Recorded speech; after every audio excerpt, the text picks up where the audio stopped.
El proceso de independencia, por cierto, independencia únicamente para los ricos, solo cambió las formas de dominación.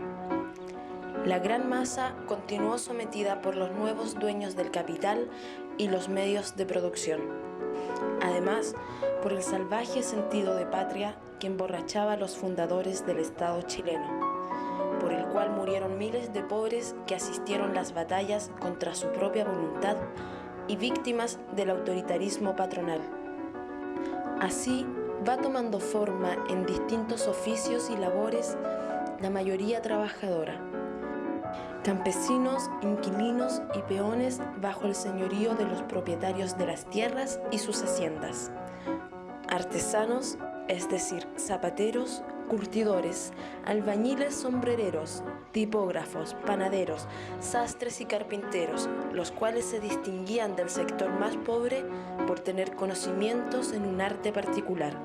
Sin embargo, eso no significaba prosperidad económica.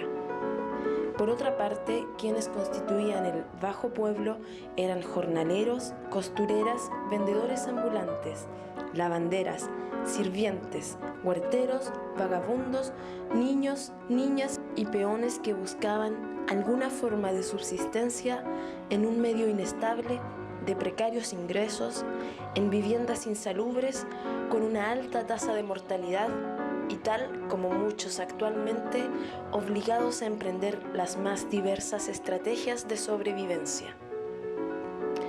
La influencia de la industrialización en el mundo hace notar los acelerados cambios que ha producido. Los explotadores y gobernantes del reciente país Chile pronto hacen eco a las demandas por materias primas y alimentos de Europa y Estados Unidos.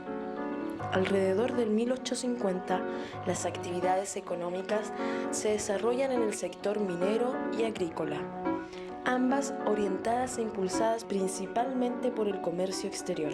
Minas de cobre, plata y carbón y el enorme abuso decidido hacia los trabajadores formaron las riquezas de las familias oligárquicas de aquel entonces y que continúan siendo acomodados poderosos hoy también. Los Edwards, los Urmeneta, los Errázuriz, los Cauciño, los García Huidobro. En tanto, los capitalistas ingleses no demoran en ingresar a la naciente industria, superando a fines de siglo la inversión del capital criollo. Las exportaciones agrícolas se constituían principalmente de trigo. Los únicos beneficiados eran los grandes propietarios de las tierras. El Estado, por supuesto, juega un rol de importancia en el panorama económico, destinando sus inversiones a la creación de infraestructura adecuada a la economía de exportación. Junto a la inversión privada se construyen caminos, medios de transporte, tal es el caso de los ferrocarriles, dependencias portuarias y el incentivo a la marina mercante. Todo lo que necesita el capital para agilizar el tránsito de mercancía. Sin embargo, este repunte para los usureros capitalistas y debido a la dependencia del comercio exterior, en 1870 una crisis generalizada afecta a la economía mundial. Ante esta situación, dos sucesos claves socorrerán los desvalidos bolsillos de los repugnantes tiranos.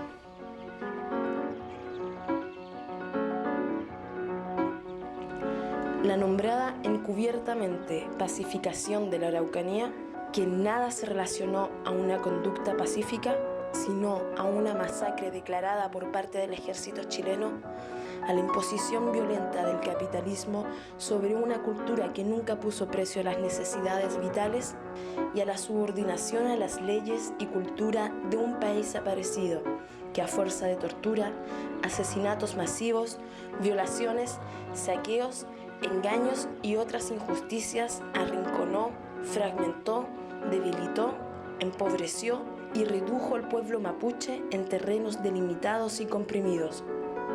Suceso que marca los inicios del actuar del Estado chileno en cuanto al aniquilamiento de un pueblo originario. Así, la rica zona en producción triguera, ancestralmente habitada por mapuches, se incorpora al capitalismo chileno. Por ello también la construcción del ferrocarril sur que daba salida a los productos agrícolas al puerto de Valparaíso.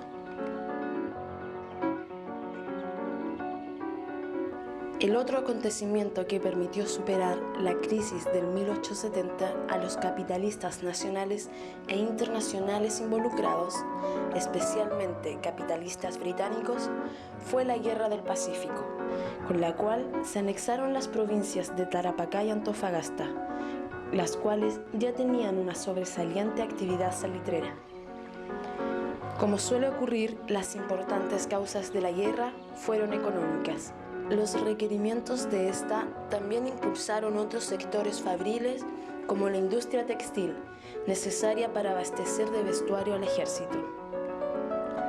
A partir de esto, la economía nacional se fundamenta en la minería del salitre, provocando un aumento sin precedentes en los ingresos del Estado chileno a través de los impuestos a las exportaciones del mineral. Tales ingresos son utilizados en el fortalecimiento de los privilegios de los diversos y minoritarios grupos dirigentes siempre dominantes. La minería del salitre concentró una importante cantidad de trabajadores en actividades involucradas a la explotación del mineral. Las condiciones de vida eran sumamente difíciles. Confinados a campamentos malsanos en zonas geográficamente hostiles, obligados al monopolio de las pulperías para adquirir los productos de primera necesidad, bajo el sistema de pago en fichas que solo les habilita para adquirir a precios elevadísimos sus consumos en dichas pulperías, propiedades de los mismos dueños que les sometían al mortificante trabajo en la pampa. Durante tal época ocurren también intensas migraciones de campesinos y peones a los principales centros urbanos del país. En Valparaíso, Santiago y Concepción aumentó constantemente la población en busca de trabajo. Sin garantías socioeconómicas que la respalden, sufre las desigualdades de un sistema económico en el que los pobres son necesarios. El hacinamiento en las precarias casas subarrendadas o conventillos, el deterioro general de la salud física y mental, la deficiente infraestructura sanitaria, dio paso a múltiples focos de epidemias. Niñas y niños pobres eran los más expuestos a la enfermedad y a la muerte. Tal como se presenta hoy entre quienes solo poseemos nuestra fuerza de trabajo para sobrevivir, vendiéndosela a los explotadores, la organización horizontal entre trabajadoras y trabajadores fue, es y será el auténtico apoyo a una vida abundante en frustraciones y condenada a la miseria.